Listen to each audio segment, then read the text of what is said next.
Ticketmaster hack could affect hundreds of millions of users. A leaked Google database reveals its secret privacy and security failures. And New York is about to give parents more control over their kids' social media feeds. It's Tuesday, June 4th, and this is Engadget News.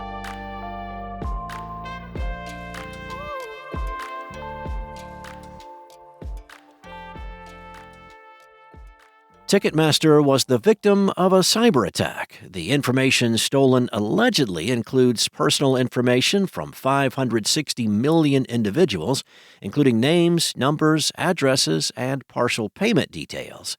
Hacking group Shiny Hunters has demanded $500,000 in ransom money to prevent the data's sale and confirmed it held the 1.3 terabytes of stolen data to HackRead. In a filing with the U.S. Securities and Exchange Commission, Live Nation, Ticketmaster's parent company, stated it had identified unauthorized activity on May 20th and subsequently started investigating.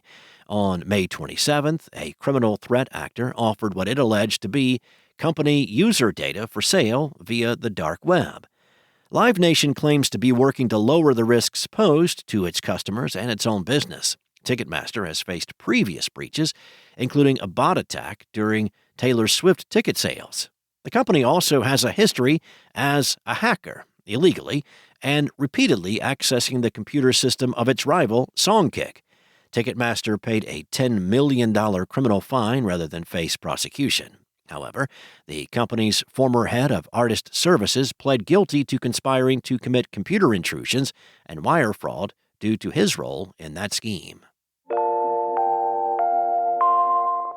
A collection of leaked internal Google privacy cases provides a rare glimpse into the company's volume and handling of breaches, accidents, and other incidents.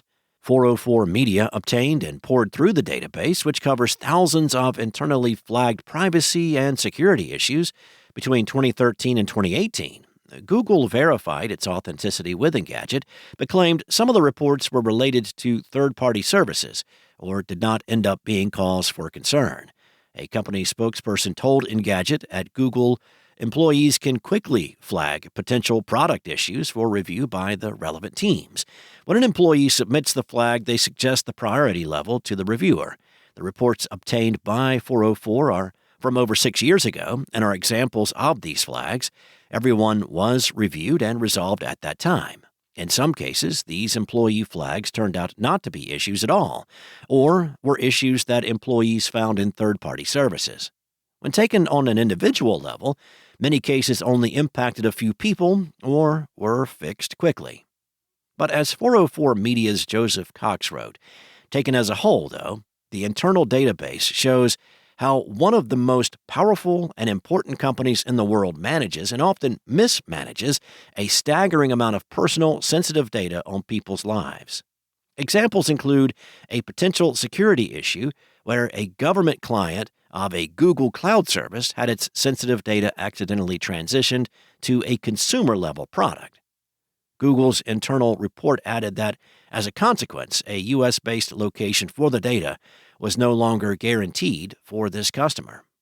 In 2016, another case flagged a glitch in Google Street View, where a filter in the service's transcription software designed to omit captured license plate numbers failed to do its job. And as a result, the database of objects detected from Street View now inadvertently contains a database of geolocated license plate numbers and license plate number fragments. Oops, that report said the data was purged. Another incident highlighted a case where a bug in a Google speech service accidentally captured and logged an estimated 1,000 hours of children's speech data. That case report claimed the team deleted all of the data. The full report from 404 Media, which details more of the internal reports, is worth reading for anyone curious about the types of privacy and security incidents a company of Google's magnitude faces or causes itself, and how it addresses them. New York is poised to pass a law that will bar social media platforms from showing algorithmic feeds to teens without parental consent. The Wall Street Journal reported that lawmakers in the state have reached a tentative agreement on a bill that will be voted on later this week. State officials, including Governor Kathy Hochul, introduced a bill requiring parental consent for algorithmic feeds last year. The Stop Addictive Feeds Exploitation for Kids Act doesn't restrict the type of content teens can view on social media apps, but they would not be able to view algorithmic feeds without permission from their parents or guardians. The latest version of the bill will also block teens from seeing in-app notifications overnight without parental consent. If passed into law, New York would become the latest state to attempt to rein in social media platforms' access to teens with age verification requirements. Utah passed a law last year requiring social media apps to get parental consent, though the measure was later scaled back.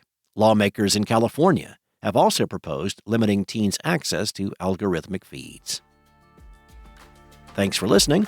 There's more to these stories and additional articles at Engadget.com. This episode featured journalism by senior editor Carissa Bell and contributors Sarah Fielding and Will Shanklin, and was voiced and produced by Spoken Layer. Enjoy your day, and I'll return tomorrow with more tech news from Engadget.